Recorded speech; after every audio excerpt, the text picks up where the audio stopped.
16e réunion, Félix Antoine Tshisekedi Tshilombo a présidé ce vendredi 20 voir la communication du président de la République, chef de l'État, la note d'information du Premier ministre chef du gouvernement, les points d'information, examen et adoption des dossiers et l'approbation de relever des décisions de Conseil de ministres.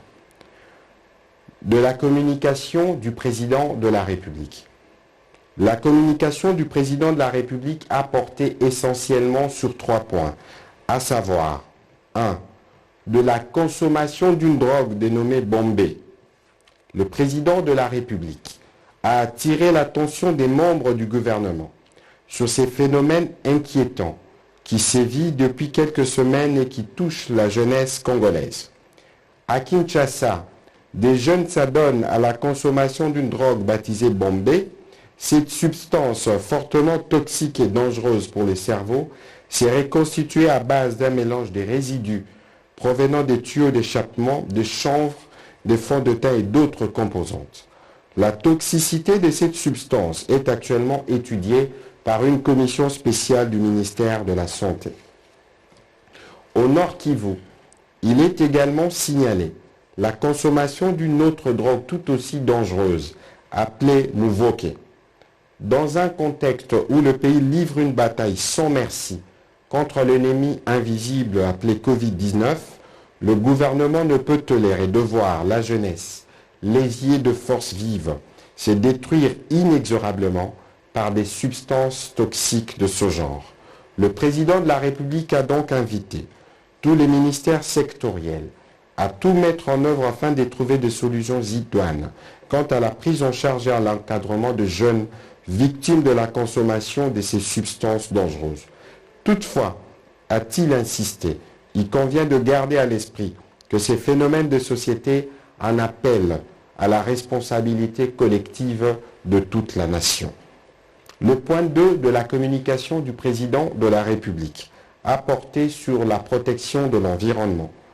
Le président de la République a estimé qu'il est impératif pour le ministère de l'Environnement et Développement durable de produire dans un délai raisonnable une série d'éléments afin de renforcer le programme du gouvernement dans ce domaine et de permettre une participation effective de la République démocratique du Congo à la conférence sur le climat COP26 en novembre prochain à Glasgow en Grande-Bretagne. Il s'agit respectivement de l'évaluation du programme 1 milliard d'arbres à l'horizon 2023 visant la restauration de 3 millions d'hectares et la réduction de la déforestation de 25% pour sauver 1 million d'hectares. Cela appelle à une étude approfondie sur l'évaluation de ce projet, les avancées concrètes et les recommandations y afférentes. Du fonds carbone qui regorge l'aspect économique de la politique environnementale. Ceci exige l'exploitation de mécanismes appropriés pour la levée des fonds en faveur de la République démocratique du Congo, de l'adhésion du pays au groupe d'observation de la Terre. La République démocratique du Congo est appelée à structurer son offre en se dotant d'un tel système, à l'instar des autres pays, tant qu'il offre des opportunités qui consistent à appuyer les pays membres à se doter des systèmes fiables et à former l'expertise locale pour mieux suivre les catastrophes naturelles, la gestion de l'énergie, les changements climatiques et ses impacts, la gestion des écosystèmes ainsi que l'agriculture durable. À ces sujets, le président de la République a recommandé la tenue d'une réunion technique urgente avec le secrétariat technique de cette organisation pour échanger sur les opportunités et les conditions d'adhésion en marge de la conférence sur le climat COP 2026.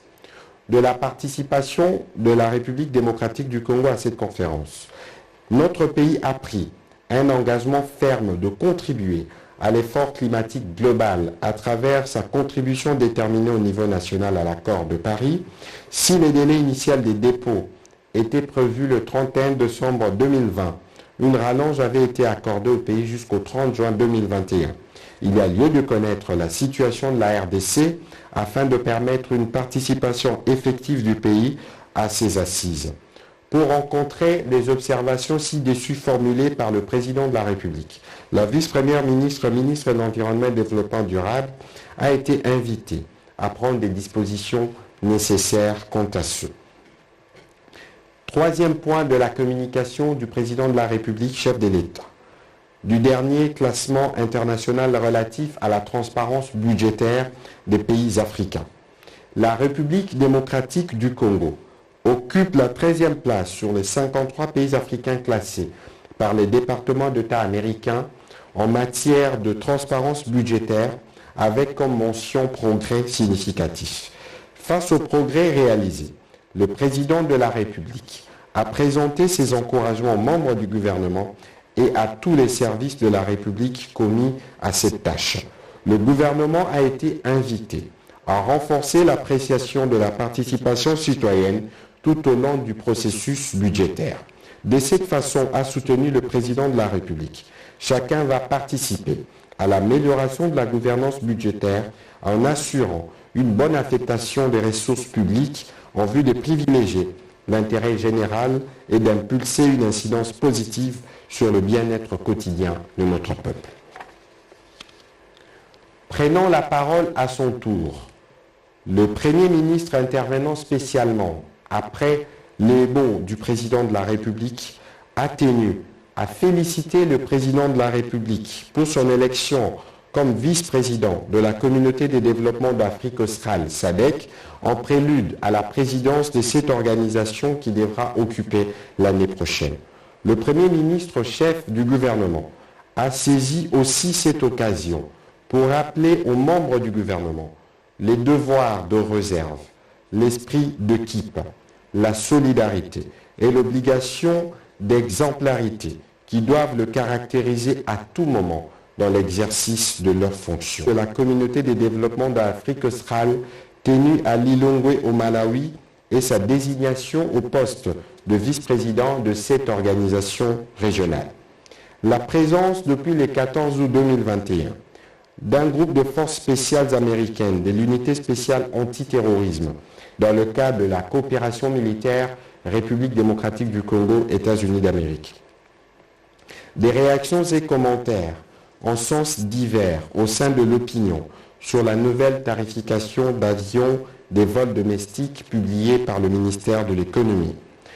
La forte attente de l'opinion du dénouement à l'Assemblée nationale, de la crise consécutive à la désignation par les confessions religieuses du candidat président de la Commission électorale nationale indépendante.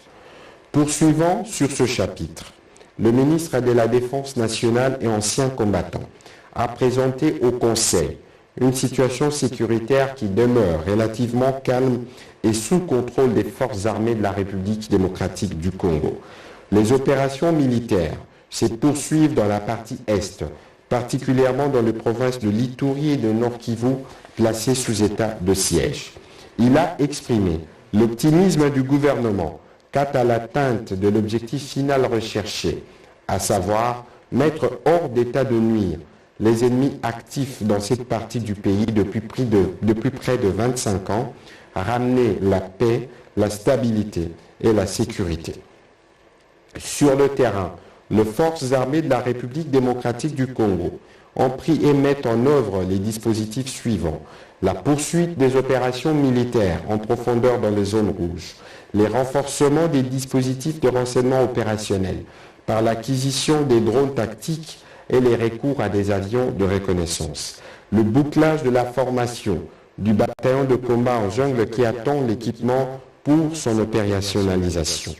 Par ailleurs, le ministre de la Défense nationale et ancien combattant a informé le Conseil de la poursuite des travaux d'évaluation de l'état de siège au niveau de la Commission Défense et Sécurité de l'Assemblée nationale, où les experts de son ministère approfondissent les sujets avec les députés nationaux après le passage de 2 gouverneurs militaires devant cette commission.